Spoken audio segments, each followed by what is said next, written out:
बिस्मिल्लाहिर्रहमानिर्रहीम।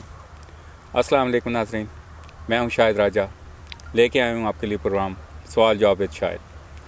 आज हम फिर अपने पिछली एक हमारा प्रोग्राम था ओलिव का, हम लोगों ने किया था लास्ट टाइम, और बहुत सारे लोगों ने उसको पसंद किया, अप्रिशिएट किया। पहले तो उनका मैं बहुत बहुत शुक्रगुज़ार हूं कि उन्होंने इतना अप्रिशिएट किया, तारीफ़ की, और काफ़ी हद तक व्यूवर्स ने हमें कॉल्स की कि उनको कुछ क्वेश्चंस के ऊपर उन्होंने रेज़ किए।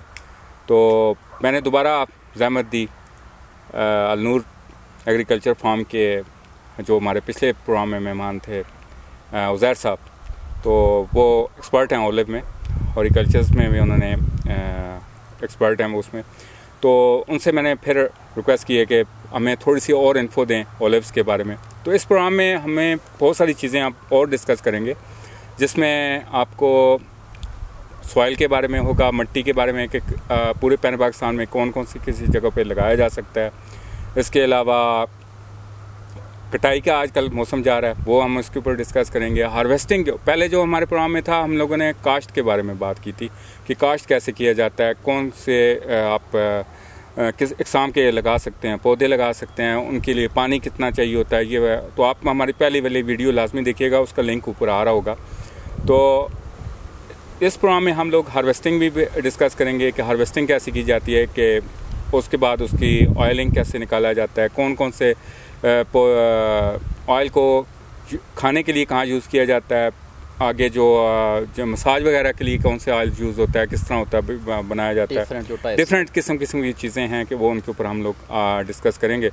तो मैं पहले वेलकम कहूँगा उज़ैर साहब को कि अस्सलाम वालेकुम उज़ैर साहब, बहुत बहुत शुक्रिया कि आपने एक दफ़ा फिर हमें आप इस प्रोग्राम में शामिल हुए। Thank you. तो मेरा पहला सवाल सर, ये जो हमें बहुत ज़्यादा क्वेश्चन आया उसमें ये था कि जी कि पैन पाकिस्तान में, जो पूरे पाकिस्तान में, क्योंकि हम लोगों ने पुठवार को जिक्र किया था, और पुठवार और खैबर पख्तूनख्वा वगैरह, और जहाँ पर पहले ओलिव, लेकिन पाकिस्तान के कुछ और इलाका जाते हैं जहाँ पर, तो ऐसा मिट्टी को कैसे काश्तकार समझे, फार्मर समझे कि उसके लिए ये ओलिव का जो है प्रोडक्ट वहाँ लगा सकते हैं। शायद साहब, बहुत बेसिक्स जो है ये क्वेश्चन जिन लोगों ने भी किया है, मतलब सबसे पहली चीज़ ही यही देखनी है कि इसके लिए मिट्टी कौन सी होनी चाहिए, किन जगह पे लगना चाहिए।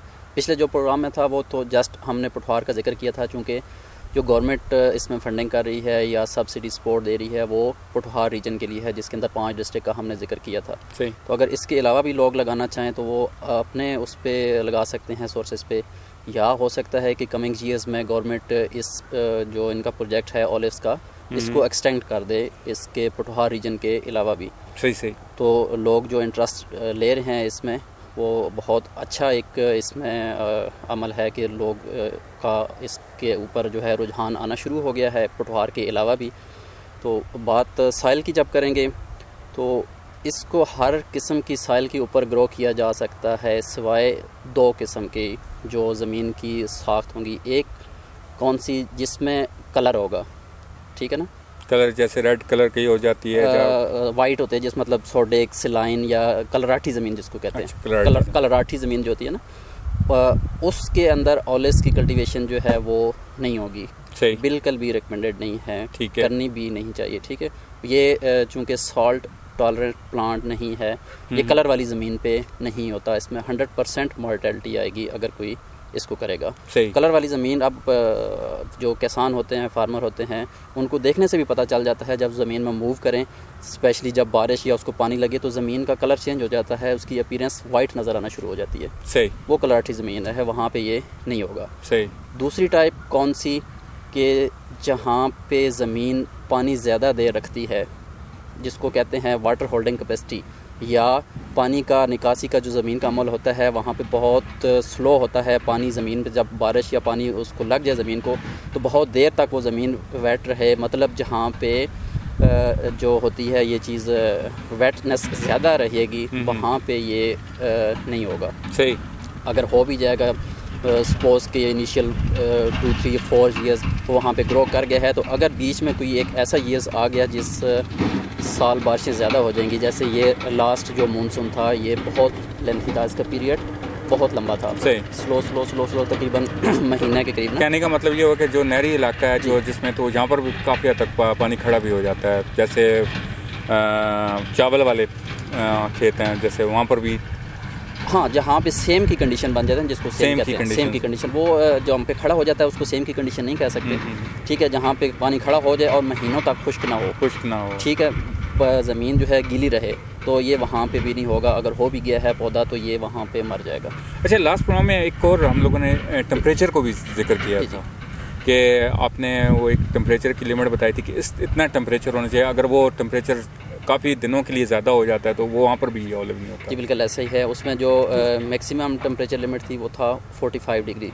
उसको टॉलरेट, यानी कि अगर जहाँ पर 45 डिग्री से काफ़ी दिनों के लिए ज़्यादा हो जाता है तो वहाँ पर आपका अगर फ्लावर के दिनों में, जब इसमें फ्लावरिंग आती है, फ्लावरिंग के टाइम में, ठीक है, फ्लावरिंग आती है इसके जो है मार्च के एंड पे और अप्रैल के स्टार्ट में, अगर इन जो है ड्यूरेशन के बीच में टेम्परेचर वहाँ पे कांस्टेंट हाई टेम्परेचर रहेगा तो एक तो फ्लावर इसका जो है बनेंगे कम।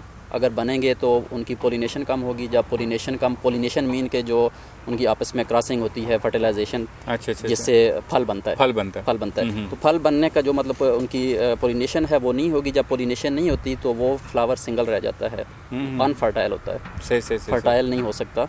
जब अनफर्टाइल होता है तो वो गिर जाता है। लेकिन वैसे मेरे ख्याल में अगर मैं जनरली तौर पे देखूँ तो पाकिस्तान में इस जो टाइम आप बता रहे हो मार्च और अप्रैल का, इसमें इतना टेम्परेचर नहीं होता। ये तो टेम्परेचर 45 जो है हाई जो जाता है वो तो उसके बाद जाता है। कम होने का कोई इशू नहीं है। कम होने का कोई इशू नहीं है। ये कम होने का कोई इशू नहीं है। ठीक हो गया सर, कम। अच्छा, आपने अभी फ्लावर्स की बात की तो एक और क्वेश्चन भी बहुत रेज हुआ था कि फ्लावर्स किसी जगह पे बहुत ज़्यादा जब गिरना शुरू हो जाएं या उनमें कोई उनकी रेमेडीज़ या उनकी बीमारी अगर कोई आती है या तो ऐसा कुछ है तो वो उसके बारे में थोड़ा सा बता दें। ऐसा सच फ्लावर गिरने का जो अमल है वो किसी डिजीज़ से लिंक नहीं है।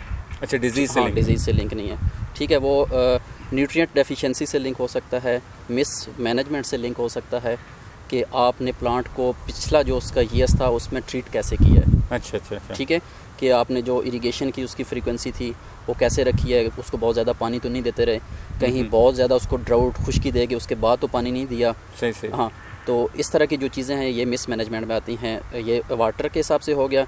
दूसरी चीज़ मिस मैनेजमेंट में जो आती है वो इसकी है जो प्रॉपर कटिंग होती है, कांट छांट जिसको कहते हैं पौधे की, जो आजकल आप जो इस अमल के बाद होती है। जब पौधे का फल उतार लेते हैं तो उस फल उतारने के बाद फ़ौरन जो पौधे की कांट छांट होती है, ये ज़रूरी अमल भी है। तो इसको टेक्निकली प्रूनिंग कहते हैं। सही। तो ये भी मिस मैनेजमेंट में आता है। अगर आप इसको प्रॉपर ना करें, प्रॉपर टाइम पे ना करें, इसका एक तरीकाकार है।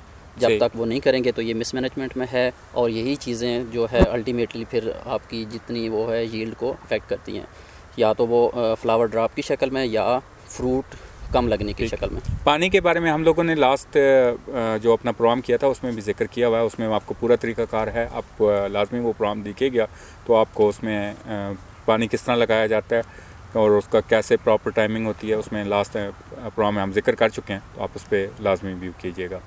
सर, मेरा नेक्स्ट क्वेश्चन ये है कि अब हम लोग जब हमने काश कर लिया था, हम लोगों ने तैयार हो गया हमारा फल, ठीक है, तो हमारा जो फार्मर है उसको पता कैसे चलेगा कि हमारा फल इस वक्त तैयार है, कि अब हम इसके ऊपर कटाई करके इसको हार्वेस्टिंग के लिए लेके जा सकते हैं? तो ऐसा कुछ है? ज़बरदस्त, बिल्कुल इसमें चीज़ें हैं, सिम्टम्स हैं, इंडिकेशंस हैं कि एक तो इसमें है कि वैराइटल यानी वैरायटी आपके पास कौन कौन सी है। उसमें हर वैरायटी का जो पकने का अमल है वो एक दूसरे से थोड़ा डिफ़र करता है और उसके साइन एंड सिम्टम्स जो हैं मैच्योरिटी के या फ्रूट तोड़ने के वो भी थोड़े डिफ़र करते हैं। लेकिन एक जनरल जो क्राइटेरिया है वो ये है कि फ्रूट जब मैच्योर हो जाता है तो ये अपना कलर चेंज करेगा, जो ब्लैक ऑलिव्स में आएगा। और मोस्टली पाकिस्तान में जो है वो ब्लैक ऑलिव्स ही हैं, ठीक है, ग्रीन अभी कुछ आ रहे हैं, ब्लैक ही हैं।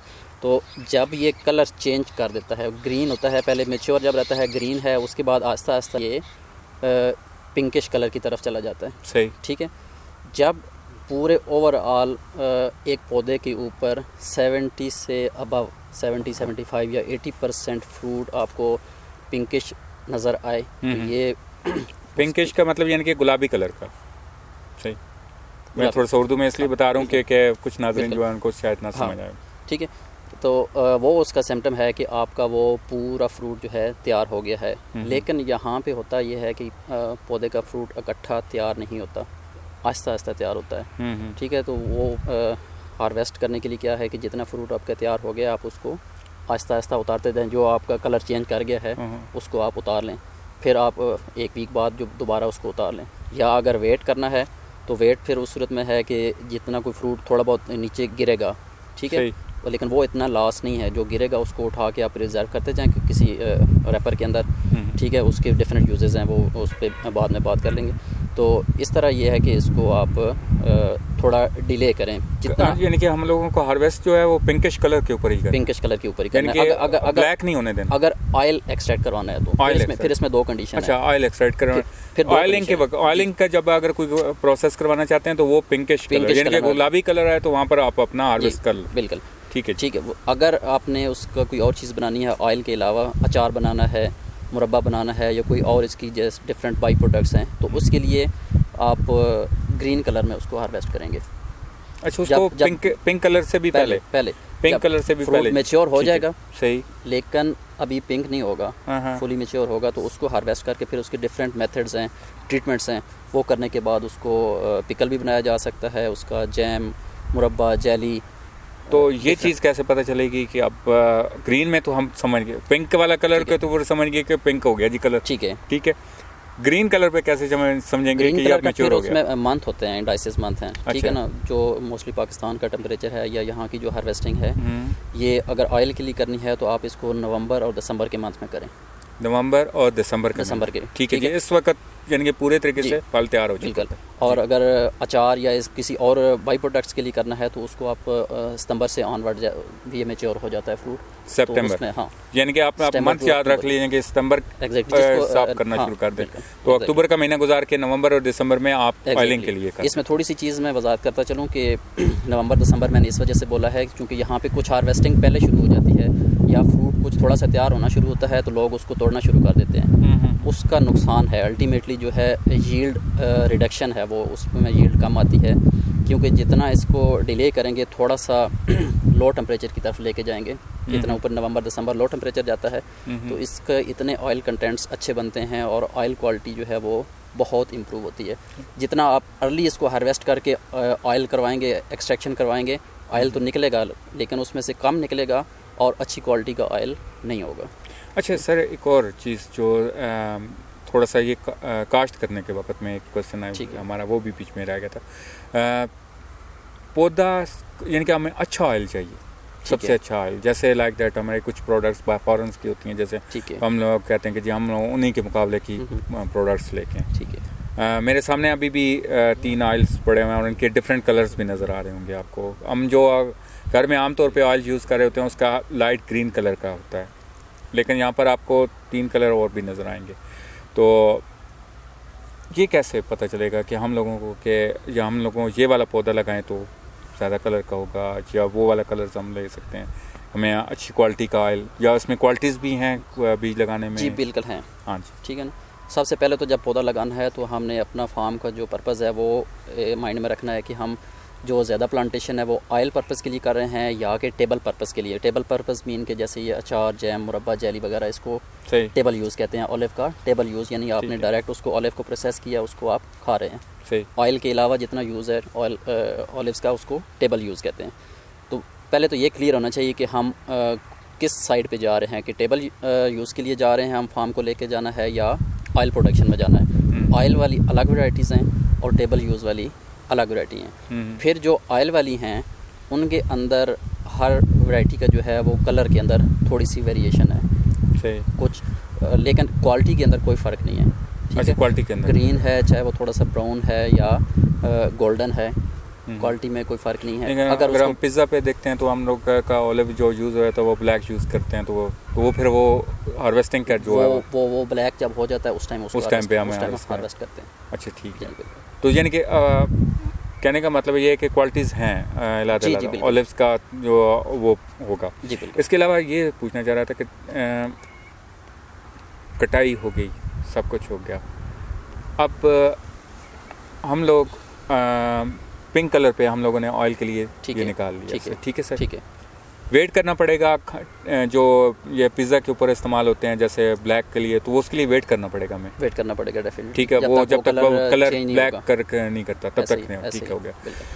अब इसमें मैं कलर्स देख रहा हूँ सर जी, ये तीन अलग कलर हुए हैं। ठीक है, आपके जो ये बॉटल्स हम लोगों ने रखी हुई है सामने, तो ये क्यों? ये भी वैराइटल डिफरेंस है कि अगर आप प्योर आपका फार्म जो है उसकी प्रॉपर मेथड से लगा हुआ है, उसकी वैरायटी अलग अलग लगी हुई है। जब आप एक वैरायटी को लेके उसको एक्सट्रैक्ट करवाएंगे, ऑयल निकालेंगे, तो उसका कलर दूसरी वैरायटी को जब एक्सट्रैक्ट करवाएंगे तो उससे थोड़ा सा वेरिएशन आएगी।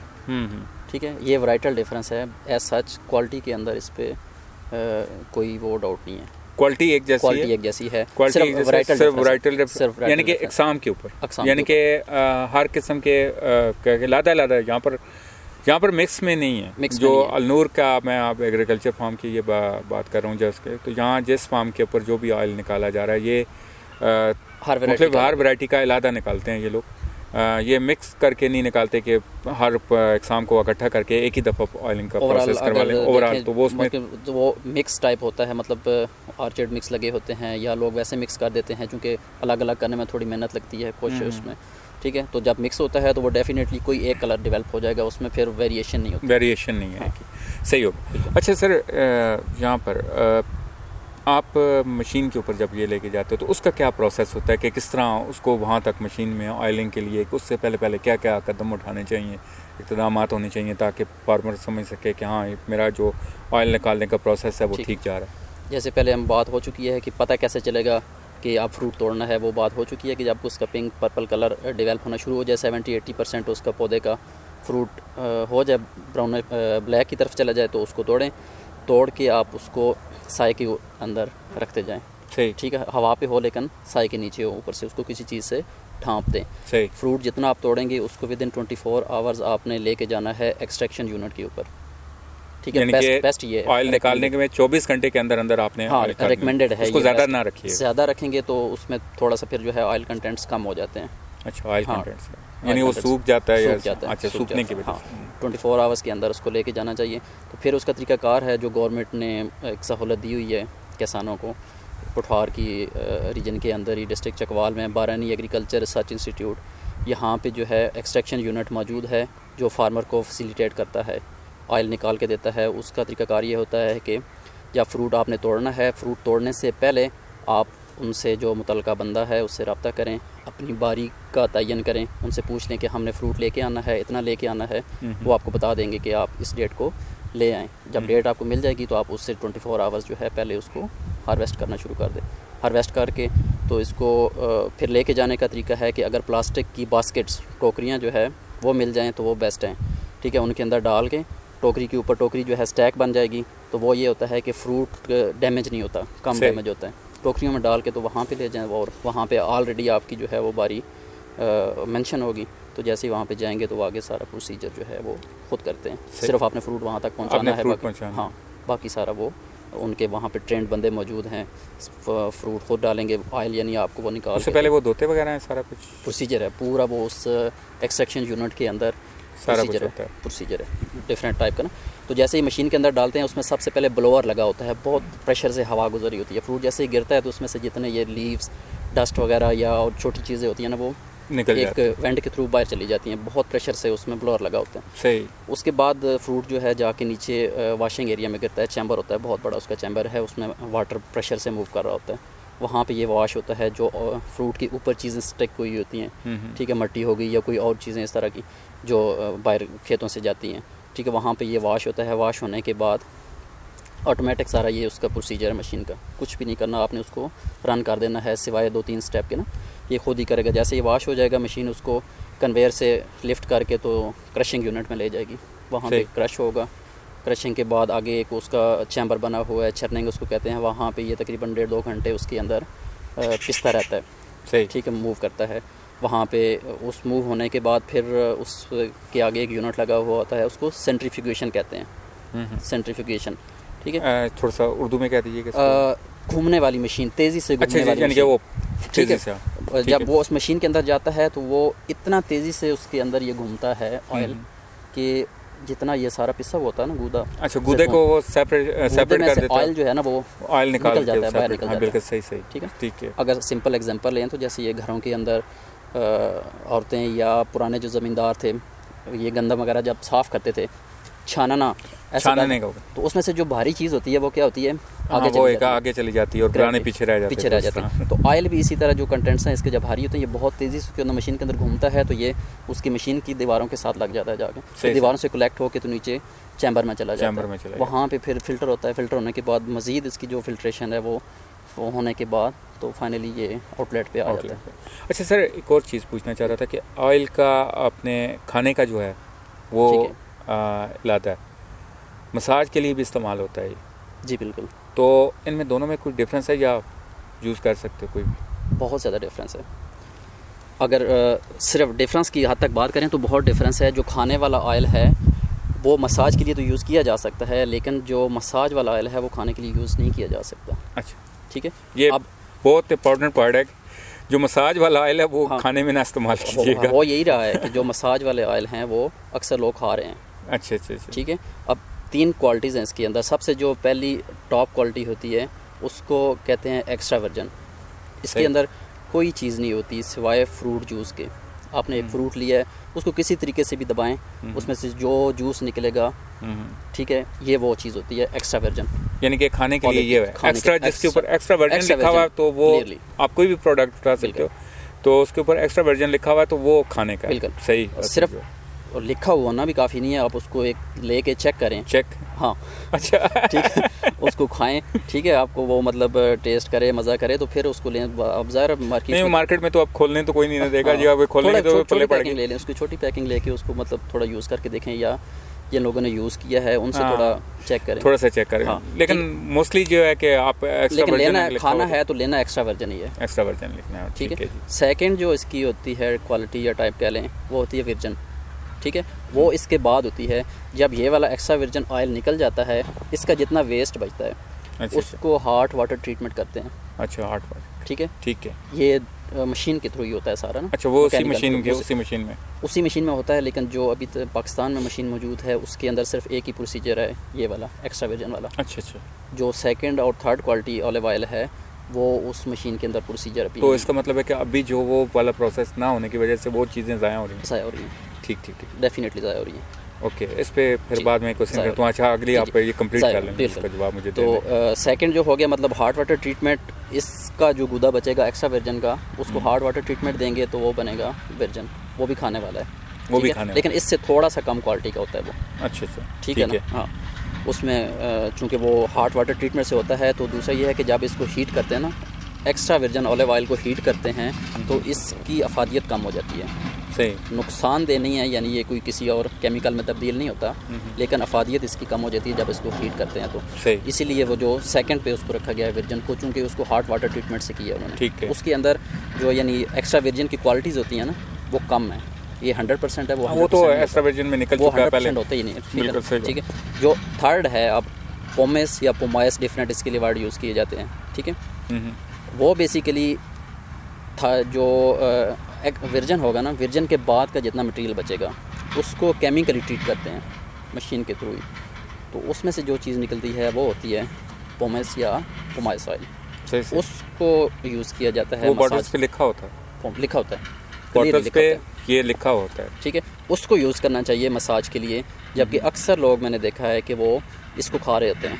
अच्छा अच्छा। हाँ, पोमेस ऑयल को, तो ये खाने के लिए नहीं है, पोमेस ऑयल खाने के लिए कतन नहीं है, ये सिर्फ मसाज के लिए है। और इसको एज अ मसाज आप यूज़ कर सकते हैं, इसका कोई नुकसान नहीं है। ये एक्स्ट्रा वर्जन भी आप यूज़ कर सकते हो, वर्जन भी यूज़ कर सकते हो, अगर खाने वाला है वैसे मसाज के तौर पे यूज़ करना चाहते हो तो कर लो। अच्छा सर, आखिर में ये पूछना चाह रहा हूँ कि अब कटाई भी हो चुकी है, सब कुछ हो गया, अब हमारा पौधा तो आगे चलेगा लाजमी, ठीक है, तो दोबारा अगली फसल के लिए हमें जब हम कटाई वगैरह करते हैं, ठीक है, तो कौन सी शाखें कटाई करनी चाहिए, कौन सा आपने सही रखना है, उसकी किस तरह तरीकाकार होता है, वो ज़रा थोड़ा सा उसके बारे में बात कर दें। ये बहुत ज़रूरी अमल है कि जैसे ही हम अपना इस साल का फ्रूट जैसे हमने हार्वेस्ट किया है, तो अगले साल का फ्रूट लेने के लिए हमने आज से ही उसकी तैयारी शुरू कर दी है। ये नहीं है कि हम इस साल का फ्रूट हार्वेस्ट कर लिया है तो अगले साल के लिए हम गायब हो जाएं कि बस अगले साल इस पे लग जाएगा। अक्सर लोगों का ये है कि ये कहते हैं कि ये तो जंगली पौधा है, ठीक है, एक दफ़ा लगा दें तो चलता रहता है, चलेगा पौधा, मैं ये नहीं कहता, पौधा चलेगा, पौधा मरेगा नहीं कभी। एक दफ़ा 2-3-4 साल का पौधा हो गया तो आप उसको कुछ भी ना करें, 100 साल नहीं मरेगा पौधा वो, लेकिन फ्रूट नहीं देगा, फ्रूट नहीं देगा वो, ठीक है। कुछ दाने देगा। जब आपने कमर्शियल प्रोडक्शन लेनी है तो आपने उसको मैनेज करना है, ठीक है। कैसे मैनेज करना है कि जैसे पहले तो मैंने बताया कि उसकी जो इरिगेशन का शेड्यूल है वो प्रॉपर होना चाहिए, पिछली वीडियो के अंदर था। फिर इसकी जो फर्टिलाइजेशन है वो प्रॉपर होनी चाहिए। फर्टिलाइजेशन मीन कि जितनी इसको हमने खादें देनी है, ठीक है, वो प्रॉपर होनी चाहिए, टाइम पे होनी चाहिए। जो सबसे ज़रूरी अमल है वो ये कि फ्रूट तोड़ने के बाद जैतून की स्पेशली जो है कांट छांट होती है, इसको प्रूनिंग कहते हैं, ठीक है। ये करना बहुत ज़रूरी है नेक्स्ट ईयर क्रॉप लेने के लिए। इसमें आप शाखें काटनी कौन सी हैं, जो पौधा है आप उसको देखें, जो बंदा ट्रेंड है या जिसने काटना है, ठीक है। हम अक्सर ट्रेनिंग भी करवाते रहते हैं, चकवाल जो बारी इदारा है वो भी ट्रेनिंग करवाता रहता है।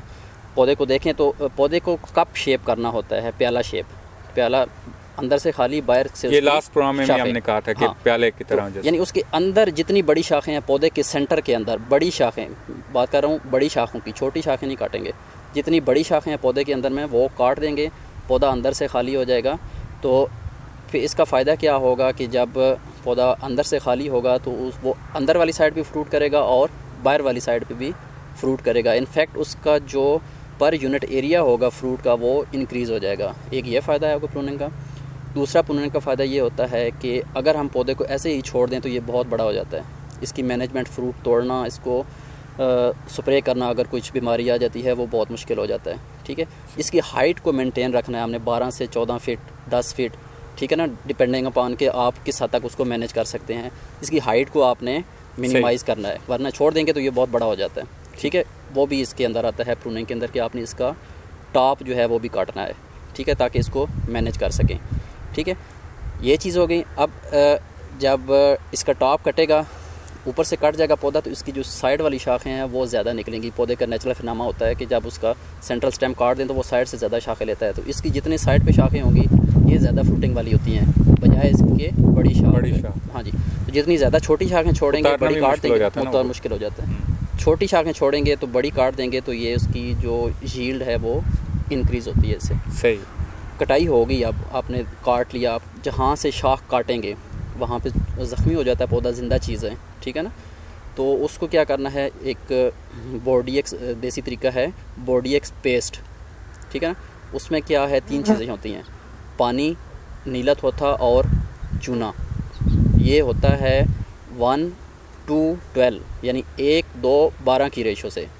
1 किलो नीला थोथा, 2 किलो अनबुझा चूना और 12 लीटर पानी। ये चीज़ें लेके आप इनको मिक्स करेंगे, मिक्स करके इसका पेस्ट बन जाएगा। जहाँ से पौधे की शाख कटेगी उस जगह पे आपने बुरशी से इसको लगा देना है, और कोशिश करें उस जगह पे भी लगाएं और पौधे के नीचे तने तक भी 2-3 फीट तक इसको लगा दें। गर्मी के मौसम में और सर्दी के मौसम में ये इससे बहुत जो है पौधे को अफादियत होती है। आपका उज़ैर साहब बहुत बहुत शुक्रिया कि आपने वक्त निकाला और हमें इतनी इंफॉर्मेशन दी ओलिव के बारे में। नाजरीन को मेरे ख्याल में काफ़ी हद तक इन्फो मिल गई होगी इस प्रोग्राम में। और अगर आपको मज़ीद इन्फो चाहिए तो उज़ैर साहब का नंबर भी अब मेंशन्ड है इस प्रोग्राम में, तो आप इनको भी डायरेक्ट कॉल कर सकते हैं। अगर आप इनके अलनूर पे बाकायदा विज़िट भी कर सकते हैं और यहाँ की नर्सरी किस तरह चल रही है और पौधों को किस तरह रखा जा रहा है, तो आप यहाँ से भी इनको इन्फॉर्मेशन ले सकते हैं। एक थोड़ी सी चीज़ मिस कर रहे हैं कि क्वेश्चन उसमें था कि पौधे कहाँ से लिए जाएँ। हाँ जी, एक पौधों का लास्ट हमें एक था कि पौधे नर्सरी कहाँ से ली जाए, तो ये भी एक क्वेश्चन हमारे पास रेज हुआ था, तो उसके बारे में उसमें शॉर्ट सा बता देता हूँ कि 2 सोर्स हैं, गवर्नमेंट सोर्स और प्राइवेट सोर्स। गवर्नमेंट सोर्स में फिर 2 उसमें चीज़ें आएंगी। एक वो पौधे जो फ्री ऑफ कास्ट मिलेंगे अंडर प्रोजेक्ट, उसकी स्पेशल कंडीशन है कि आपके पास 5 एकड़ या हो सकता है इससे भी कम होगी ज़मीन, इतनी होगी, आप पानी उसको लगाएंगे, यानी गवर्नमेंट को आप बाकायदा एक एफिडेविट देंगे कि हम ये संभालेंगे। उसमें प्लांट्स आपको फ्री ऑफ कास्ट मिलेंगे गवर्नमेंट की तरफ से, इम्पोर्टेड प्लांट, और जिसकी वैसे कीमत है $6 की कीमत है अगर आप डायरेक्ट इंपोर्ट करते हैं तो एक पौधे की। सही। अगर आप 5 एकड़ पे लगाते हैं, प्रोजेक्ट के थ्रू लगाते हैं, मिनिमम आपको 5 एकड़ में वो, हाँ, पुठार रीजन के अंदर, तो ये फ्री ऑफ कास्ट आपको प्लांट मिलेंगे गवर्नमेंट सोर्स से। दूसरा, अगर ये प्रोजेक्ट के अंदर आपका नहीं आ रहा रीजन, तो गवर्नमेंट ही ये बारानी एग्रीकल्चर रिसर्च इंस्टीट्यूट चकवाल ये ऑन कास्ट जो है प्लांट्स प्रोवाइड करता है। ठीक है। अगर इनके पास अवेलेबल हैं ठीक, वहाँ से ले लें। अच्छे सर्टिफाइड प्लांट्स हैं इनके पास, नर्सरी है, ठीक है। ये अगर इनके पास भी ख़त्म हो जाते हैं, चूँकि लोग इसमें बहुत आ रहे हैं, प्लांट्स अवेलेबिलिटी जो है सही, इसलिए बाहर से पौधे मंगवा रहे हैं, चूँकि अपनी हमारी प्रोडक्शन कम है, इनके पास भी नहीं है, तो डिफरेंट प्राइवेट नर्सरीज़ जो है वो इसमें इन्वॉल्व हैं, जो प्लांट प्रोवाइड करती हैं, ठीक है। वो आप गूगल करके हाँ, सर्च कर सकते हो, बिल्कुल। वहाँ पर आपका Olive plants ऑलिव्स के availability। प्लांट के फार्मर्स के नर्सरीज बिल्कुल। मौजूद हैं, तो वो आप उनको भी देख सकते हो कि जिनको पौधों का हासिल करने में दिक्कत हो रही है तो वो वहाँ से ले सकते हैं। और एग्ज़ाम के ऊपर भी बात हो चुकी, लास्ट प्रोग्राम में भी हम लोगों ने एग्ज़ाम्स के ऊपर भी बात की थी। और फिर भी अगर आपका कोई क्वेश्चन हुआ तो इंशाल्लाह हम कोशिश करेंगे कि नेक्स्ट टाइम भी आपके लिए प्रोग्राम करें। और नेक्स्ट प्रोग्राम जो हमारा आने वाला है वो भी एक बहुत अच्छी प्रोडक्ट पे आने वाला है, तो वो इंशाल्लाह नेक्स्ट प्रोग्राम में हम लाजमी डिस्कस करेंगे। हमारे चैनल को सब्सक्राइब कीजिएगा, और क्योंकि नई नई चीज़ें आने वाली हैं, तो आप जितना हमारे चैनल को सब्सक्राइब करेंगे तो हम आपका इन्फॉर्मेशन सही तरीके से दे सकते हैं। गैर रवायती फसलों के ऊपर हमारा मेन सेगमेंट है कि जिस पे हम प्रोग्राम करना चाह रहे हैं, तो नेक्स्ट प्रोग्राम जो हम करेंगे तो वो भी एक गैर रवायती प्रोडक्ट है, तो वो इंशाल्लाह हम अगले प्रोग्राम में एक लेके आ रहे हैं। थैंक यू सो मच जी, अल्लाह हाफ़िज़।